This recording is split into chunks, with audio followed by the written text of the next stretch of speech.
In the digital age where every corner of human experience is meticulously documented, a new breed of explorer has emerged, the ghost hunter armed not with crucifixes and holy water, but with cameras, EMF meters, and a YouTube channel. Among them, one name resonated with a chilling reverence: Alex Thorne. Alex wasn't just another thrill seeker. His channel, Echoes of the Veil, boasted millions of subscribers captivated by his unique, solitary approach. No jump scares, no sensationalism. Just Alex alone, spending a full 24 hours in places where darkness had left an indelible stain.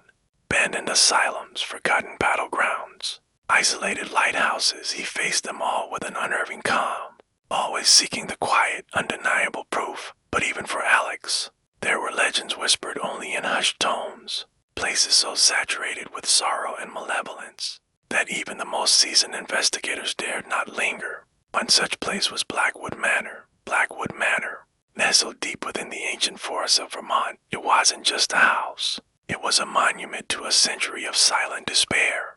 Built in 1892 by the reclusive industrialist Elias Blackwood, it was meant to be a sanctuary. Instead, it became a tomb, sealed by a terrifying sequence of events that began with a lie and ended in an unthinkable tragedy. Elias Blackwood amassed a vast fortune, but happiness eluded him. His wife, Clara, beautiful but fragile, was plagued by a persistent illness. Their only child, a daughter named Isabella, was a creature of delicate beauty and profound melancholy. The manor itself was a labyrinth of dark wood and stained glass filled with shadows even in midday. It was here, within these opulent yet suffocating walls, that the family's fate was woven. Elias, obsessed with his legacy, driven by a cold ambition. Clara, slowly fading, her cries often muffled by the thick walls. And Isabella, a prisoner of her father's expectations. Her spirit slowly crushed by the pervasive gloom. It was said that Clara, in her final, agonizing months, began to speak of a presence. Not a comforting spirit, but a shadowy entity that watched her from the corners of the room, whispering promises of eternal rest. Her death in 1905 was officially attributed to consumption, but the whispers in the servants' quarters spoke of something far more sinister. Isabella, now the sole heir, inherited not just the manor, but its suffocating legacy. Her father, consumed by grief and his own inner demons, became even more withdrawn, leaving Isabella increasingly isolated. She found solace only in the manor's sprawling library, losing herself in forgotten tales. But the whispers Clara heard, Isabella began to hear them too. A soft, alluring murmur from the hidden corners, promising escape, solace. The manor, once her sanctuary, slowly became her tormentor. The house itself seemed to breathe, its silence punctuated by phantom footsteps, disembodied cries, and the chilling sensation of being watched. In 1912, Isabella Blackwood vanished without a trace. Body was ever found. Elias, broken by the loss of his entire family, simply locked the manor doors and departed, never to return. The official report stated she had simply run away, but the local folklore painted a far darker picture. Isabella had finally succumbed to the manor's insidious influence, dragged into its very foundations, becoming another part of its eternal, silent torment. For over a century, Blackwood Manor stood abandoned, a silent sentinel of sorrow, its secrets guarded by crumbling walls and overgrown vines. It was the perfect stage for Alex Thorne's ultimate challenge, and he, with his cameras and his unwavering resolve, was about to step into its chilling embrace. Alex's first steps inside Blackwood Manor were met not with the expected rush of dread, but with a profound, oppressive silence. Dust motes danced in the sparse sunlight filtering through broken windows, illuminating grand, decaying architecture. He meticulously set up his cameras, his EMF readers, his thermal imaging devices. His professional demeanor, however, masked an almost palpable tension. His initial sweeps revealed little. Cold spots, yes, but easily attributed to drafts. Fluctuations on the EMF reader, perhaps old wiring. Alex, ever the skeptic investigator, recorded his observations, his calm voice a stark contrast to the decaying grandeur around him. Yet a sense of being watched began to creep in, an intangible pressure that tightened with every creaking floorboard. He reported a constant faint scent like old roses overlaid with something metallic, something like Old blood, he focused on Isabella's room, a grand yet heartbreakingly bare space. Here, the temperature consistently dropped, and the EMF reading spiked with a regularity that defied logical explanation. Alex, for the first time, felt a prickle of unease.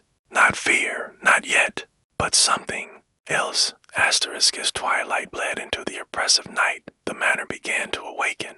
Alex recorded disembodied whispers, faint at first, then growing more distinct, seeming to echo from the very walls themselves. They were too fast to discern, like a secret kept just out of reach. His thermal camera captured fleeting, unexplained heat signatures, often just behind him, or darting through doorways. His spirit box, a device designed to scan radio frequencies for voices, began to crackle with chilling clarity. A child's cry, a woman's mournful sigh, and then a single, guttural word. Leave. Alex, despite his years of experience, felt his composure fraying.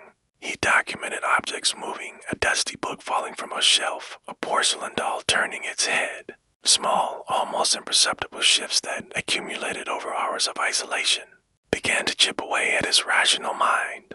The manor wasn't just haunted. It felt alive, a malevolent entity toying with its solitary guest. He found himself talking to the shadows, daring them, pleading with them for clearer communication. A desperate, dangerous game. Asterisk, the deepest hours of the night brought the most profound terror. Alex ventured into the manor's sprawling, dust-choked library, Isabella's sanctuary, and perhaps her prison. Here, the air was thick with a palpable despair. He deployed his most sensitive equipment.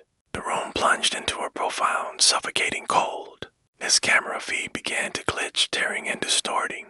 On his EVP recorder, he captured what sounded like mournful sobbing followed by a chilling, distorted whisper that seemed to come from directly beside him. You don't belong here. She's waiting, then a physical manifestation. Alex reported a chilling touch, a cold, skeletal hand brushing his cheek. He screamed, a raw, primal sound uncharacteristic of his usual calm. He stumbled backward, his carefully constructed skepticism shattering under the weight of undeniable terror. The manor wasn't just showing him echoes of its past. It was actively engaging him, drawing him into its silent, vengeful sorrow. He realized with a sickening clarity that he wasn't just investigating a haunting. He was part of it. The manor had chosen him, asterisk with the first faint streaks of dawn painting the broken windows. Alex Thorne, the unflappable ghost hunter, fled Blackwood Manor. He didn't walk, he ran. His carefully curated equipment, his professional composure, all abandoned in the face of a terror he had never truly believed possible. He escaped the manor, but not its grasp.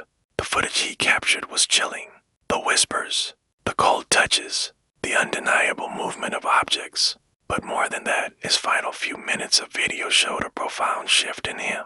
His eyes, usually sharp and analytical, now held a frantic, haunted look. His voice, once calm and measured, was a shaky whisper.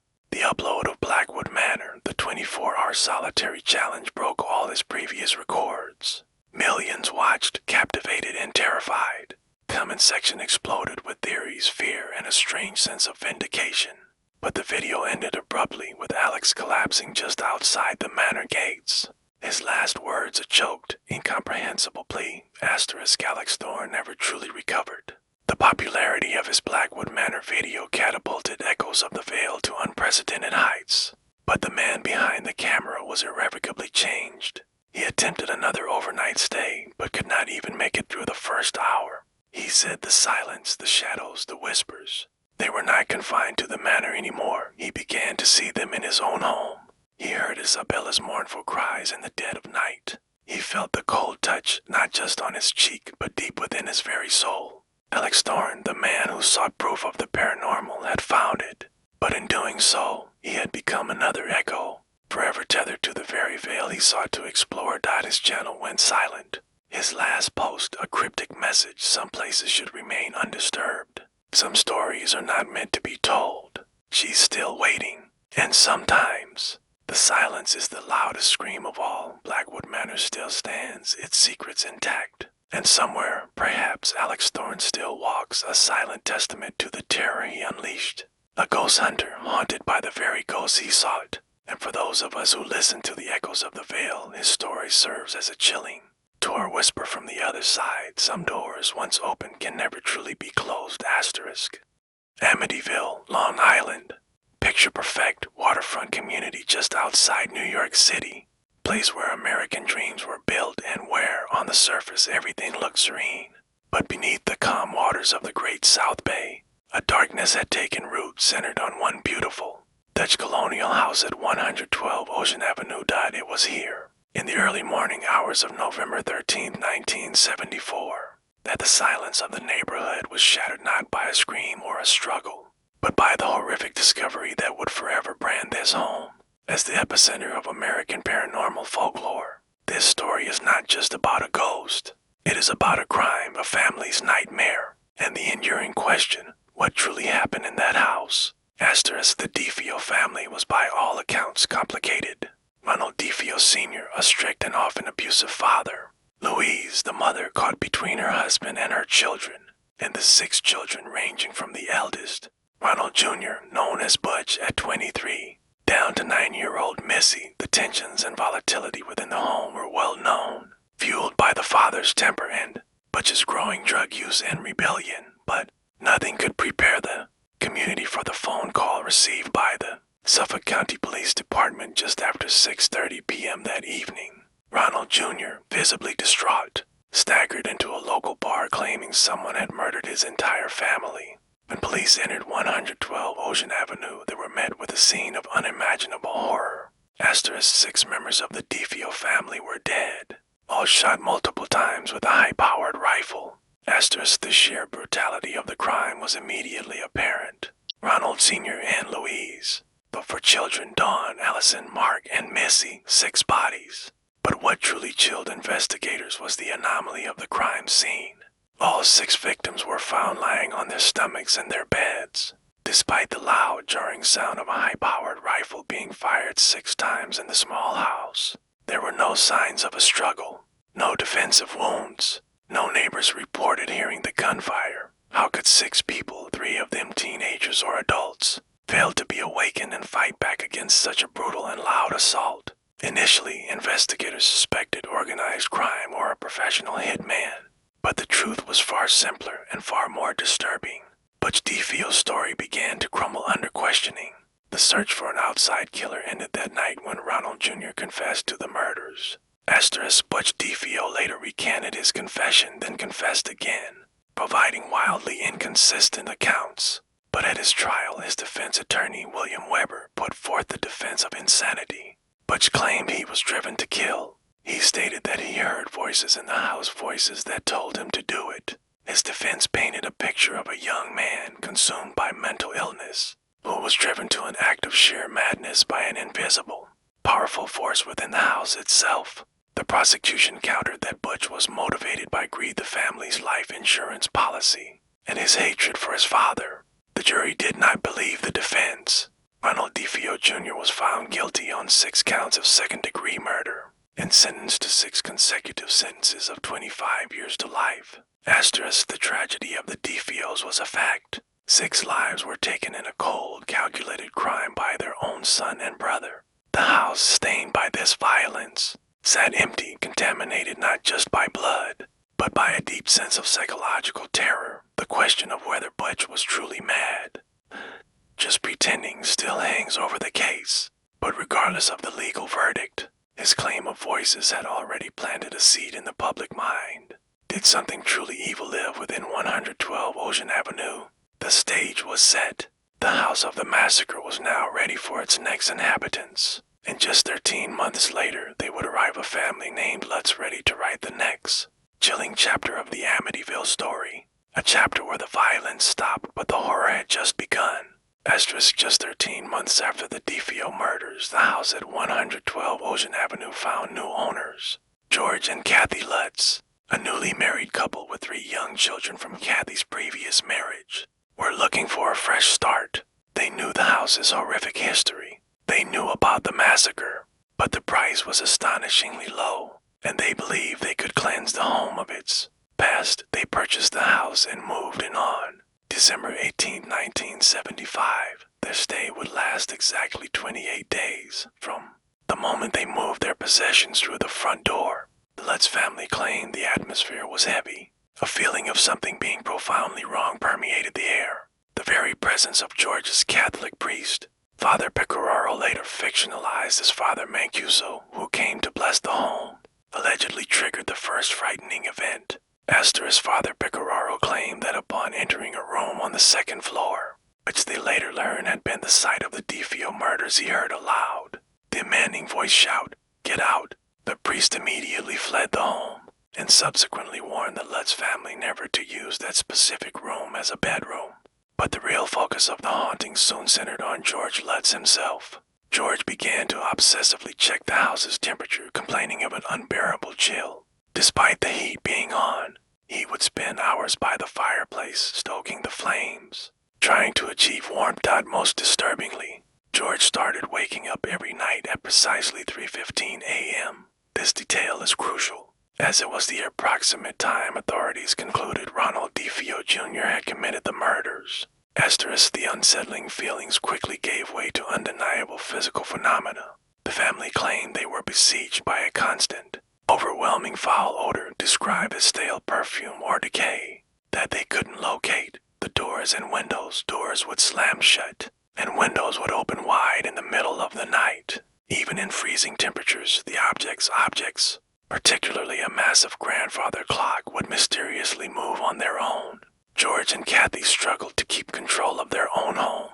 The children's encounters, the children reported seeing large, red eyes staring at them from the windows. Missy, the youngest, began communicating with an imaginary friend, a demonic pig named Jody, whose presence Kathy claimed to feel and even see lurking outside the windows. The fear was constant. One night, Kathy claimed to have been levitated from her bed. On another, they found strange green slime oozing from the keyholes and the toilets, a bizarre, unexplained substance that terrified them. Asterisk, George Lutz's personality deteriorated. He became aggressive, constantly cold, and increasingly withdrawn. The atmosphere of the house began to isolate them, turning George against Kathy, making him obsessed with the dark side of the home. The haunting reached its terrifying climax during the last week of their stay. Kathy claimed that George transformed, briefly resembling an old woman. They heard strange marching band music coming from downstairs, followed by scratching noises and slamming doors. The level of demonic activity, as they described it, was unbearable.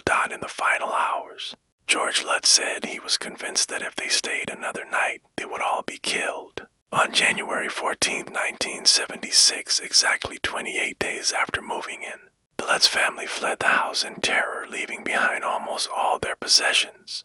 Convinced they were running for their lives from an inhuman, malevolent entity, asterisk, after their dramatic escape, the Lutz family's story became an instant global sensation. They quickly contacted an author, Jay Anson, and their book, The Amityville Horror, A True Story. It shelves in 1977. It sold millions, followed by the blockbuster 1979 film. The book and the film firmly cemented the claims of demonic possession and horrifying paranormal events in the public consciousness. For many, the story was irrefutable. How could a family willingly abandon everything they own, including clothes and furniture? If the haunting wasn't real, the conviction of George and Kathy Lutz was undeniable. They truly believed what they experienced. But for skeptics and investigators, the timing and the sensational details raised immediate red flags. A true crime tragedy had seamlessly transitioned into a wildly profitable ghost story. Asterisk, the most devastating challenge to the Lutz's narrative came from William Weber, the defense attorney who had represented Ronald Butch DeFeo. Weber sensationally claimed in 1979 that the haunting story was a hoax that he and George Lutz had literally created together. According to Weber, they spent long nights developing the narrative fueled by alcohol, crafting a list of paranormal events based on the trial transcripts and local rumors about the DeFeo house. He said the goal was simple: to make money from the tragedy. The key pieces of evidence cited by skeptics include the timeline. The Lutz family hired a lawyer to seek media deals just weeks after moving in, suggesting an early financial motive. The priest, Father Pecoraro, later denied many of the sensational details attributed to him, stating the Lutzes embellished his encounter with a bad feeling in the house. To this day, George Lutz maintained until his death that while some details may have been exaggerated by the book or the film, the core haunting experience was absolutely real. Asterisk, asterisk. Decades later, the evidence remains inconclusive. The Lutz family passed a lie detector test regarding their experiences, but their accounts were also contradictory. The house itself has changed hands multiple times since 1976. Later owners have universally denied experiencing any significant paranormal activity, leading many to conclude that the haunting either moved on with the Lutz family, or it never existed at all. Yet, despite the strong case for a hoax, the Amityville legend endures. Why? Because the story provides a potent answer to the horrific reality of the DeFeo murders. It's easier to believe a house was cursed by a demon than to accept that a son could, in cold blood, execute his entire family without external influence. Asterisk, the real story of 112 Ocean Avenue is a tangled web of undeniable crime and enduring mystery. We know for certain that 6 people were murdered in their beds. We know for certain that the Lutz family fled in terror just 28 days later, convinced they were battling a supernatural entity. Whether the horror was perpetrated by an ancient demon or manufactured by human greed, the house remains a chilling landmark. It forces us to ask, when does a horrific true crime end? And when does a terrifying ghost story begin? Perhaps the Amityville horror is not about what we see in the shadows, but what we choose to believe in the face of unspeakable tragedy. Asterisk, asterisk, asterisk.